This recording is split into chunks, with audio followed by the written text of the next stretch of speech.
Okay, we'll call the meeting to order at 7:02 by the clock on the wall. So first order of business is let's do the Pledge of Allegiance. Oh, you want to start us? Yes, sir. I pledge allegiance to the flag of the United States of America and to the republic for which it stands, one nation, under God, indivisible, with liberty and justice for all. And don't forget it. All right, are there any proposed additions or deletions to the agenda? None for me.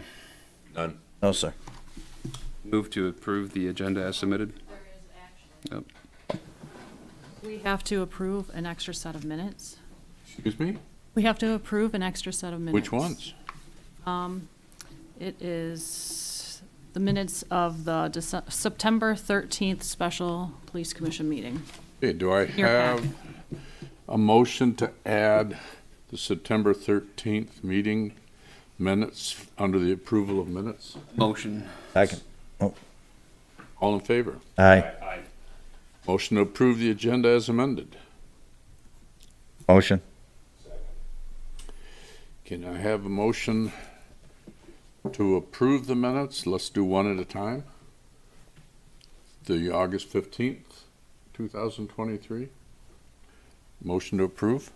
Motion to approve. All in favor? Aye. Motion to approve the September 5th, 2023. Motion. Second. All in favor? Aye. And motion to approve September 13. Motion. Second. All in favor? Aye. Very good. Is there any other surprise? Thank you. Okay, there are no action items, so let's move directly to the department updates and discussion items.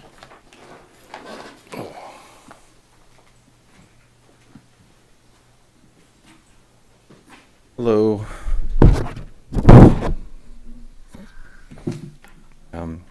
I just got a few things, not a lengthy report. So last month, the Township Board approved our 16.7, the purchase of a new police car. So that's fully funded by forfeiture and the insurance payout that we got from the old one. So that's a good. And then we received a grant from the state that was started by Deputy Chief Pelland and finished by Deputy Chief Brozak, where we received 2 Binox thermal binoculars and rangefinders. So we just had to cover a small portion of it, which is $1,400 total, so $700 a piece. But they're actually $7,000 binoculars. So that we demoed them, and they're pretty impressive for the thermals and what you can do with them, their capabilities. So those are going to go to the road. And then that was a great pickup by both of them for the grant. We entered in agreement with Lexipol, which is their academy. It's an online and virtual academy. What that is, it's we have a hard time finding a lot of classes to send people to a lot of times, or it costs a lot of money to send people on overtime to travel back and forth. Lexipol is it's MCOLS approved and MACP accreditation approved. So some of those classes, it counts for the 302 funds, or the MCOLS, our governing body, says these classes, they approve them, and then they also go with the accreditation. So our policies, they can double back on them, like hazmat. They have 400 different classes online you can take. All the officers can take any one of them at any time, but we're going to assign them as we go on throughout the year. So it's kind of it's a great educational platform that a lot of the communities are kind of moving towards. So it gives them more access, and then they can do while they're working. So, Sergeant Counts applied for, and we received the Walmart grant, which is $1,500. $1,500, and we already used it to buy tourniquets and tourniquet holders, CPR masks, and a couple other things I can't remember. But we have 2 more grants that we put in for Walmart. They're community grants. So Todd, our Deputy Chief Brozak, and I went and met with the SOAR manager. It's approved at the SOAR level, and he was very impressed by the way the formatting for the grant was put in. So they did a good job. So he recommended that we apply for other community grants and other Walmarts. It would give us more money to buy needed medical supplies. So that's what we're using it for. On the next meeting, Sergeant Piazza will be on his 1-year probation. We're going to ask you guys the next one to vote to remove him from the probation for the 1 year of sergeant. He's been with us for 7 years. He's been a patrolman for 12 years in his career, but with Grodeal for 7 years. This will be his first year of completing being a sergeant. He's doing a good job. And the last one is on the 13th, you gentlemen held lieutenant interviews and then made the recommendation for Sergeant Counts to be promoted to lieutenant, which will go in front of the board on the 25th. So, short and sweet. What do you got? I'm sorry, Doug, but can you spell that company's name? Lexipol, Lexipol Virtual Academy. Wait, Lexipol? Lexipol. I Okay. can send you. No, that's all right. I'm gonna just. Yeah, I just want to look at it. It's really neat, but we did a lot of looking into that. And I know, like, I talked to different communities that use it. The best part about it is for hazmat, we can cover the entire department. That's for accreditation and MCOLs versus sending 1 or 2 people across the state or wherever to a class, and you kind of rotate people through. You can hit the whole department under the same bill. Yeah, no, that's fine. I just Oh.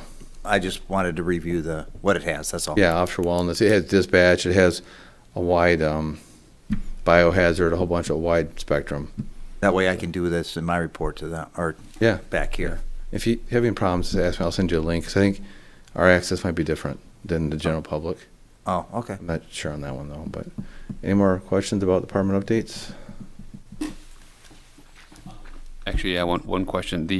What's the status on the dispatcher hire? Thank you for bringing that up. I'll bring up both of them, the dispatcher and officer.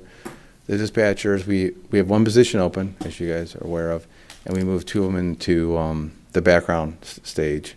So they're still conducting that. It could be another week or 2. Then after that, it will go into a conditional offer pending medical and psych. So we're hoping maybe next couple of weeks, maybe get that process done. It depends on how long the backgrounds take to come in. For police officer, we opened up the accepting of applications on September 11th, and October 16th is our closing date. So we're still in that process of accepting applications. Jessica, do we have any yet? I know it's early on. We have 1. So usually they're kind of coming towards the end, like dispatchers came at the end. I know people are waiting to be the last minute or whatnot. Are you, or do you know if there's any academy classes ending soon? I do not know. Just if you have time, I don't know, Jessica, if you want to just call the 3 main academies. They might have one. Unfortunately, they do start in September sometimes. So I know Todd and I discussed it. I can't remember what the dates were offhand, but we can send them the flyer. And that's what I mean. A lot of them, because of the federal grants that they have out there for pre-funded. Huh. A lot of these, not most, but a lot of the applicants in the academy is already spoken for by different departments that are funding them. So Yeah. there are some we that are used to get self-funding just right now. applicants. It might be Right. instead of getting just a handful, maybe. Yeah, more than And the pre-service individuals, obviously, they go through our field training program, or they're taught the way we, want them taught. So that's a good thing. Okay. All right. Any other questions? All right. Thank you.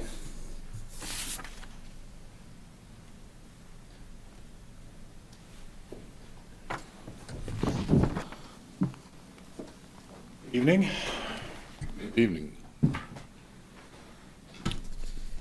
So I'm just going to go through the monthly numbers. If anybody has any questions, I will try to make this as quick and not painless, but as quick as possible. If you do have a question, just please ask. Like, just hit anything. I'm just going to hit the highlights for the month of August. So this here is the incoming monthly calls for the month of August. As you can see, we had 954 as the total for incoming. Our monthly stats, and just the breakdown, we had 1 OWI, 50 verbal warnings on traffic stops, 3 misdemeanor arrests, 37 reports were generated, 9 FOIA, still no car deer, 10 accident reports, and 20 security notices.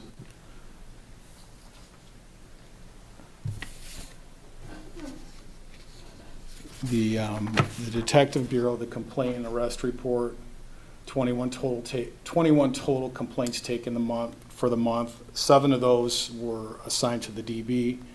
6 of those were cleared, 1's inactive. The juvenile report, I just wanted to take a little time to go over this. There were no juvenile. Can you hear me okay? Okay. All right. If I could just go over this real quick. Dear Officer Canterbury was introduced to all the school principals in the hope to get him more involved with being an integral part of the schools. I think myself, Chief Carmack, and individuals within the department feel this is very important to have somebody set up as not a dedicated resource officer, but somebody that the students know and they're familiar with. I think that helps with the bridge or the relationship that we're trying to build with the schools. I mean, we have a good relationship with the schools, but to have him more involved, being the DARE officer, is, I feel, and I believe Doug as well, feels that's very integral. Myself and DARE Officer Canterbury, Alice Instructor Benson, and Detective Jarsnack met with the new high school principal. This was just before the beginning of school. And what we did, and Dr. Alan Carter, we did a walk through the school and discussed upcoming events and school drills. Detective Darsnack's been working closely with the athletic director, Jim Oakler, to discuss upcoming sporting events, communicate with the Girls Eagle Reserve Commander, Sergeant Vasquez, so he can schedule reserve officers for any of the sporting events coming up. Chief Carmack's also been working closely with the school administration and has implemented new training for all officers regarding active threat and utilizing the Grosse Ile Fire Department in conjunction with police training. And lastly for this, Chief Carmack, myself, Sergeant Vasquez, Detective Darsniak, Fire Chief Camilleri, Firefighter Mochia, and Firefighter Gonzalez attended a 9/11 memorial service at the high school varsity soccer game and presented the flags during the national anthem. And that was very well received. People, we had a lot of compliments for showing up for that.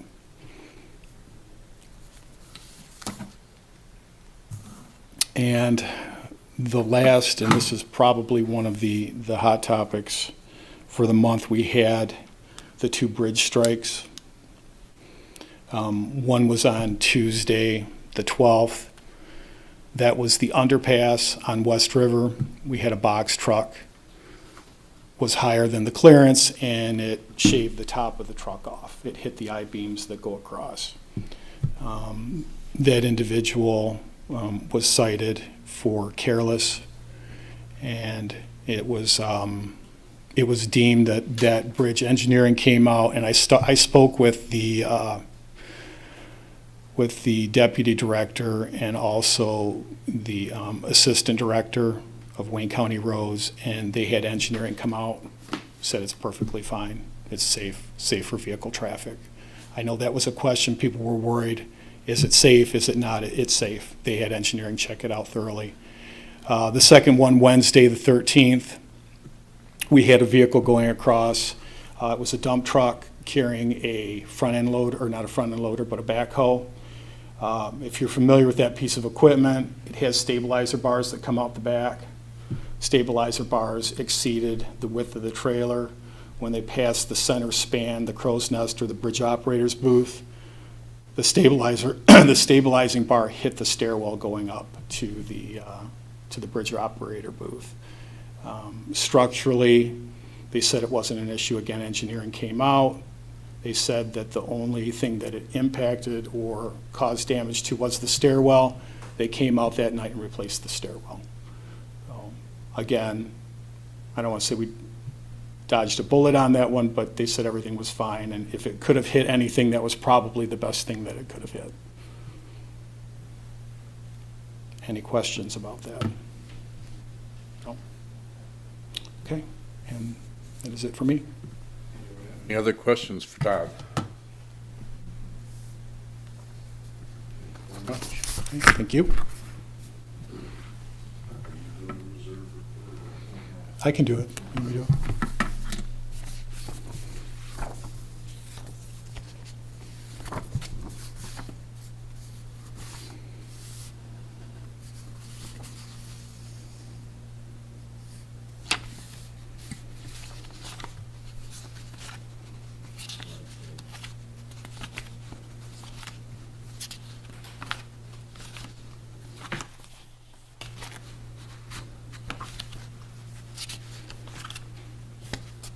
My apologies.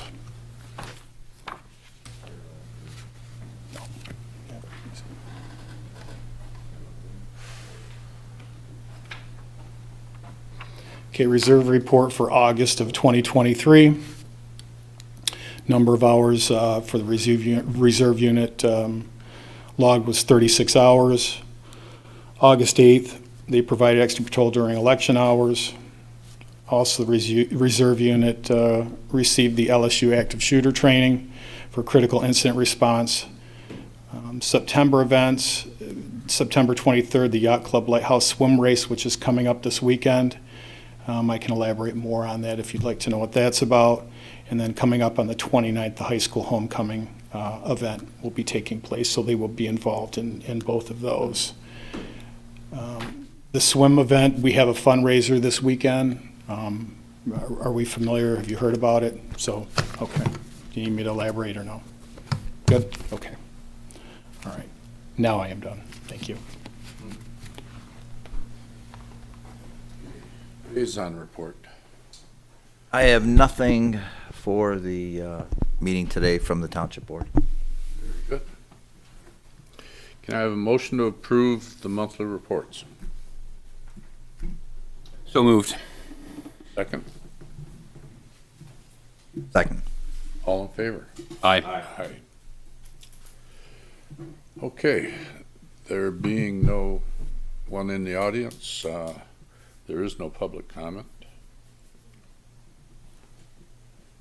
Anyone have anything before I ask for a motion to adjourn? I have just one thing, unless these two gentlemen are done. You guys said? Doug, I just wanted to thank you for this company that you picked, this Lexipol. I looked into it a few years back. The founder's name is Gordon Graham. He was by far the most impressive individual in the law enforcement world I have ever listened to. His programs that he put together, we either went with Gordon Graham's or Eric Daigle's for the accreditation. I went with Eric Daigle's because I went to many of his schools also. But I will tell you, the most impressive individual I've ever seen in his programs that he put together. So I just thank both of you, whoever found this program, whatever homework you did a heck of a job, because I'm really looking forward to see what this program has for the police department. Anything that keeps us ahead of the game, anything that keeps us constitutionally sound, anything that teaches these officers, and the continuous teaching is what it's about. When you get stagnant, you start making mistakes. When you start making mistakes, it's about people and it's about their lives, but it's also about the liability issues. And Gordon Graham was the #1 risk management individual. Started out in Riverside, California. And I'm sure you looked into it, but I just want to say thank you, because I personally went to see him. And he was, I'm just telling you, this program, I can't wait to see what comes out of it when we follow it. So, again, thank you. Thank you. We all looked into it. The team put that together. Lexipol merged with another. I can't remember. 214. I can't They remember. sold it to. I can't remember what the other. There's another company. I don't know Yeah. if it's LexisNexis or I can't remember. It is out of Texas now. Yeah, so I don't remember Yeah. where.